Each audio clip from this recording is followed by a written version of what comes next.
stop. You see, God has given us road signs in our life that we must read. Lines that tell us to go and lines that tell us to stop. Whether we read those and believe them or not is up to us. That's why some of you have fallen and you cannot get up. But tonight, that's why I'm here.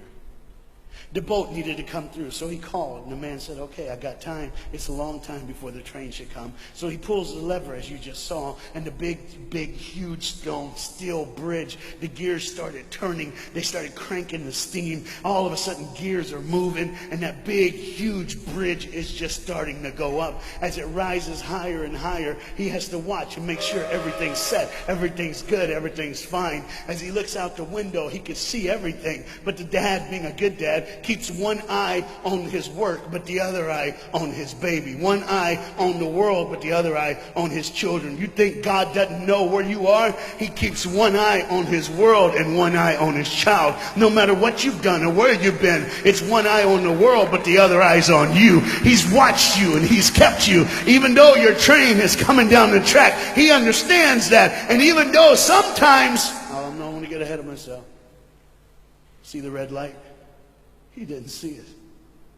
So many times we don't see the red light. See, to just say the train was early. The boy can hear and see the steam. And he looks and says, Daddy, the train. Daddy, the train's early. Daddy, you got a daddy. Hey, Daddy, the train. Daddy, the train's coming. But the dad was looking at the gears, making sure he had enough oil, making sure there was enough steam to get the bridge back down for the train. And the boy knew one thing. Now listen, the boy knew that his dad one time showed him where the trigger was. It was a red lever. If he pulls it, the train bridge would collapse down fast and the train would be able to come across. All the boy knew was there were people on that train. There were people that needed to be saved. There were people that had, some of them just with their friends having a good time, like everything's fine. They did not know that the bridge was up. They did not know what was coming. They're just living their life like you and me, just going down the road, just being our own thing, doing our own thing. And the dad all of a sudden hears the train coming. He looks and then he said, oh, my son. He looks out and his boy's gone. He's like, oh my God, where's my son?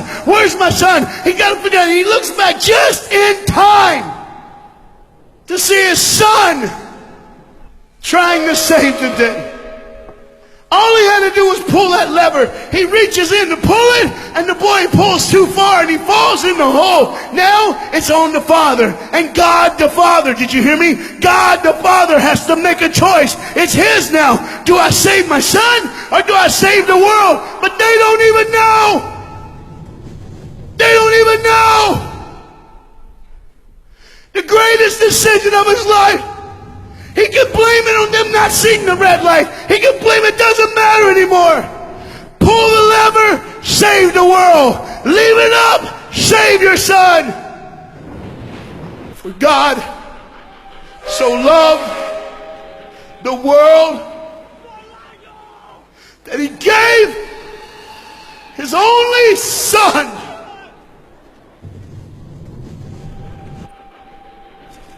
Whosoever believes in him will not perish.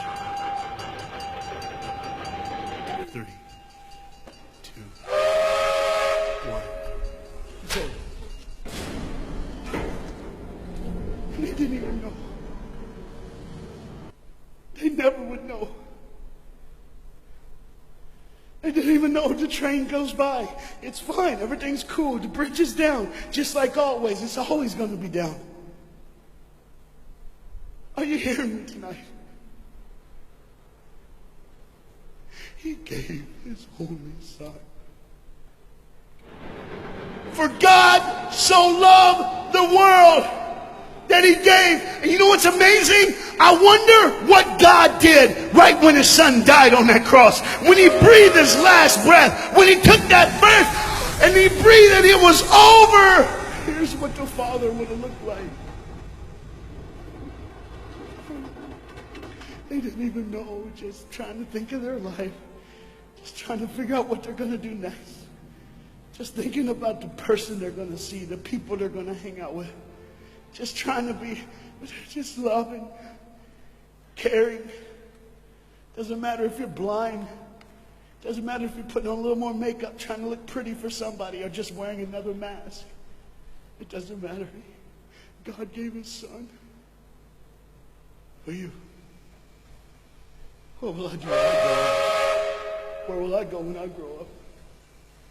What would I change? And there was a girl in the bathroom on the train, liquefying her heroin to shoot up one more time. He died for her. He died for her. But in one moment, are you listening? In one moment, as the Bible says, everybody gets a chance. In one moment, to see the look of the Father when he knows when you realize what he did for you, when you realize the sacrifice, when you realize he let his son die so that you can live, when you realize what he did, no matter what you're doing, no matter where you're at in this life, no matter what you're a part of, you gotta stop.